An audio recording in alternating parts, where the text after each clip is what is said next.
A fine morning to one and all. I myself, Dinesh, working as Assistant Professor in the Department of MBA, DNR College, PG courses. Students, today we are going to have a session from VUCA Management. It is the subject for MBA third semester students. In the last session, we have seen what is VUCA management, as well what are the challenges of business. But today we are going to have a brief discussion on two topics. Let us see the slides. One is the significance of VUCA, and the second one, very familiar topic, globalization. As we all know, what is VUCA? V stands for volatility, U stands for uncertainty, C stands for complexity, and A stands for ambiguity. In the last session, we had seen the definitions, but however, I want to give another briefing for the definitions, as we are going to have study the significance of VUCA. What is volatility? In simple, we can say a frequent or rapid change that can be termed as volatility. And next one, uncertainty. Uncertainty is a thing which is not certain. The events and outcomes are always unpredictable. That is uncertainty.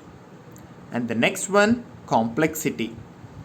In simple, we can say which is not easy, but having multiplicity of issues and factors which makes the things harder and complex.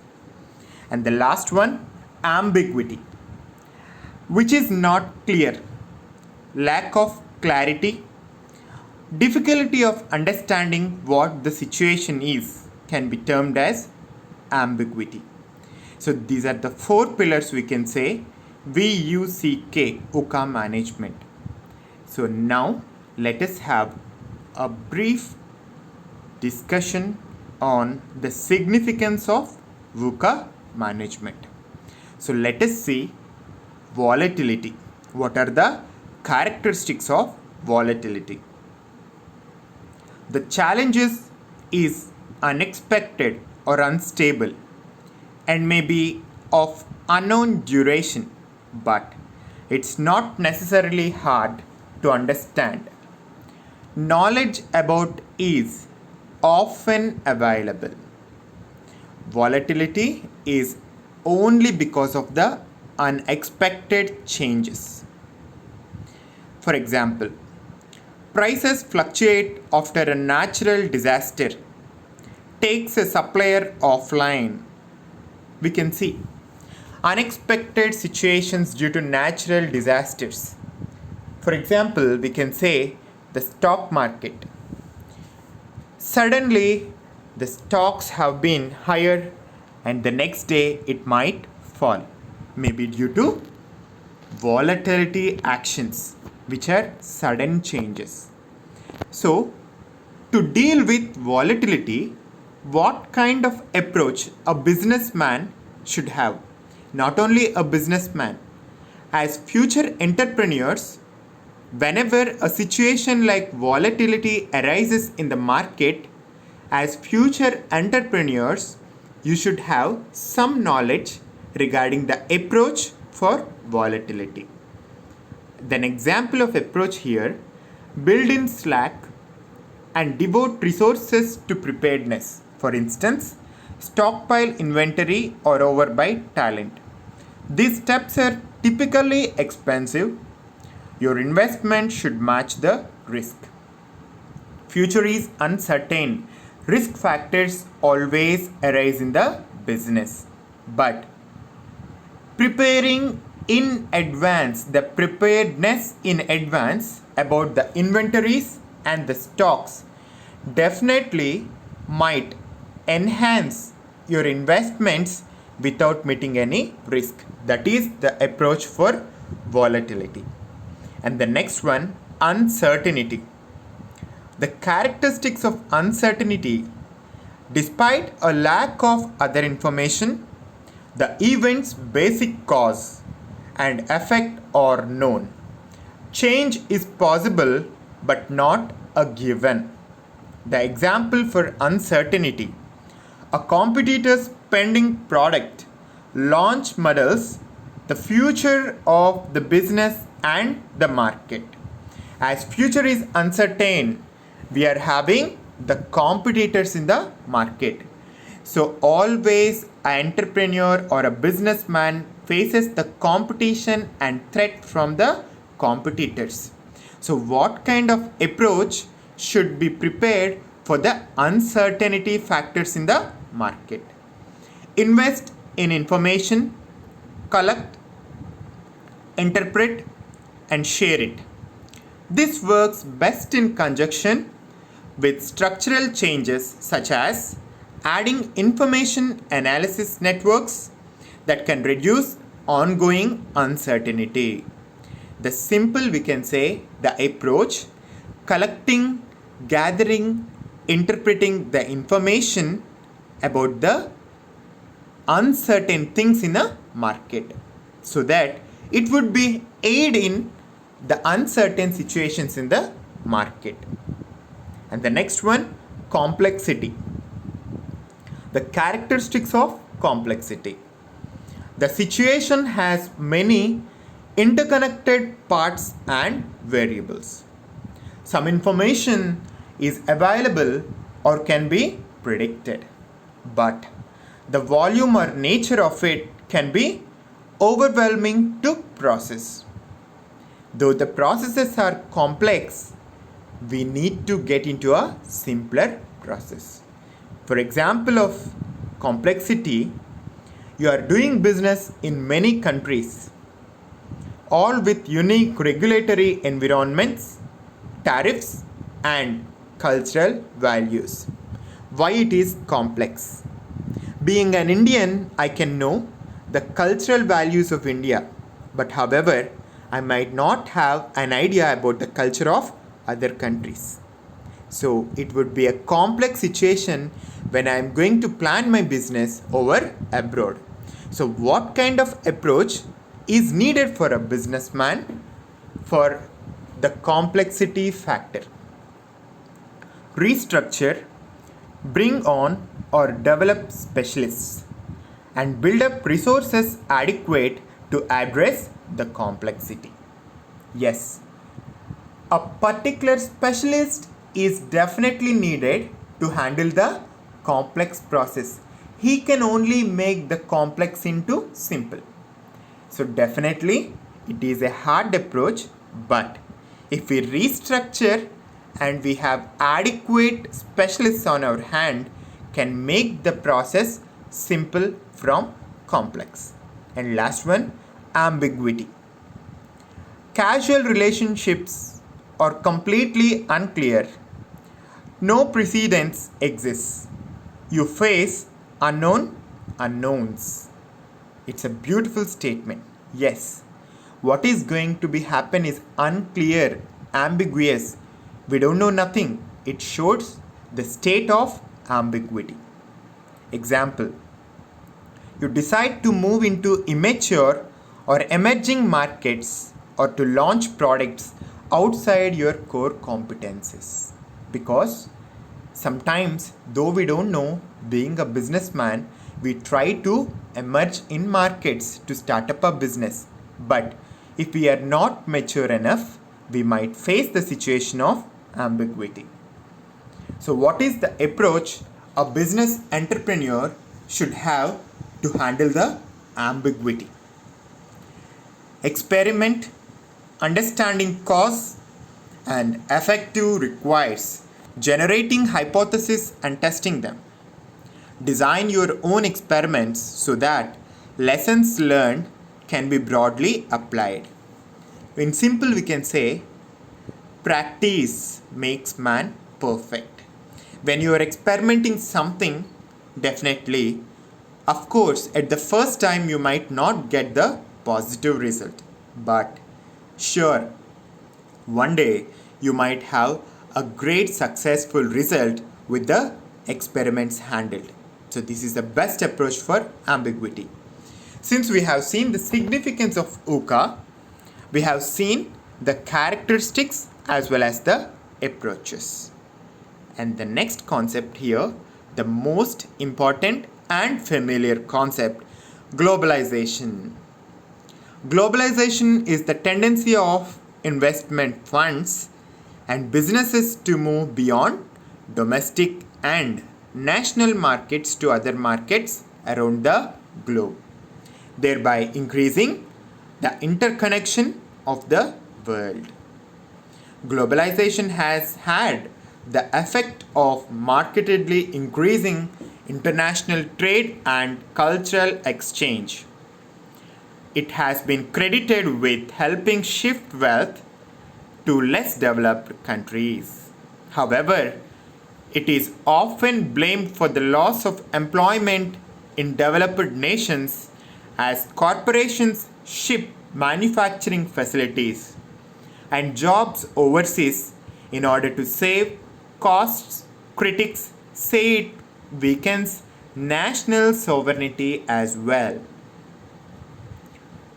Yes, globalization means, in short, we can say free flow of goods and services from one country to another can be termed as globalization.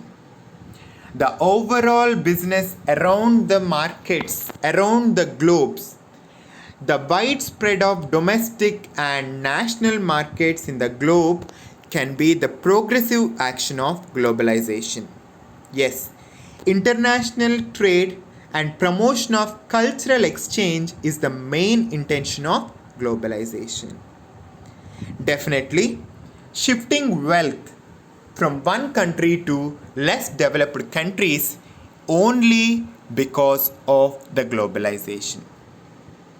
It is usually said a critic with the growth of globalization, it is having an adverse effect on the national sovereignty because the home nation sometimes suffer. The investments in overseas makes the other countries develop rather national sovereignties.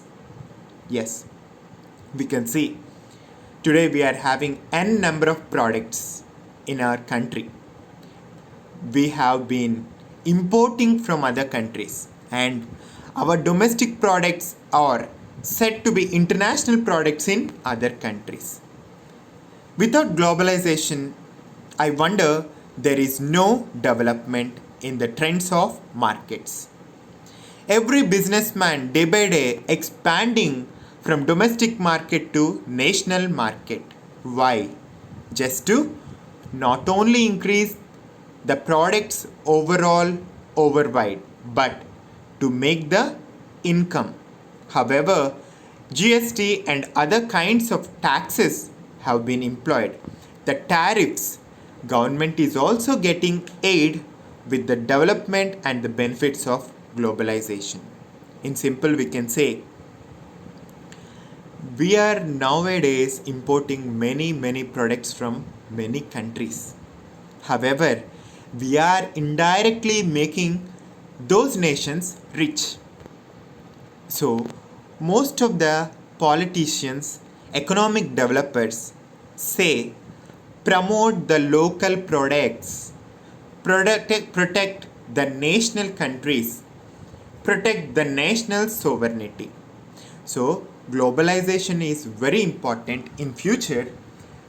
As future entrepreneurs, you need to have an idea to develop and promote your business not only to our country but also to spread overall the globe.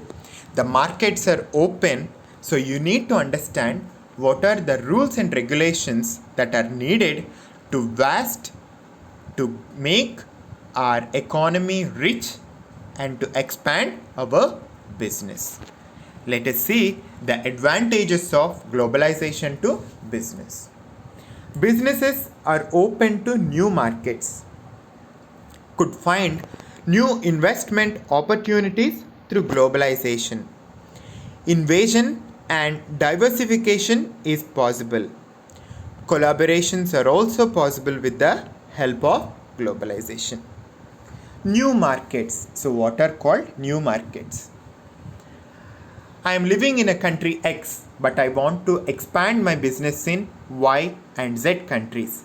So, initially, I might start my business in their local markets. Then, after future course of time, local market would attain the international standards and the products are then called international products. Could find new opportunities, investment opportunities. Every country is now welcoming investors from other countries because investments make our country's economy stronger. So definitely investment opportunities as well. Employment opportunities are also increasing with the help of globalization to business.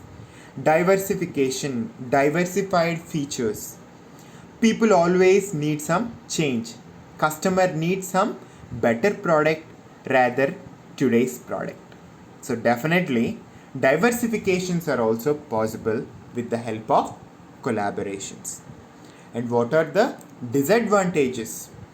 Increased competition from foreign markets. Small industries will suffer with the competition with global multinational companies. Due to globalization, traditional sectors will be adversely affected. Yes. Competition from foreign markets increases. As a result, the national local market standards might fall.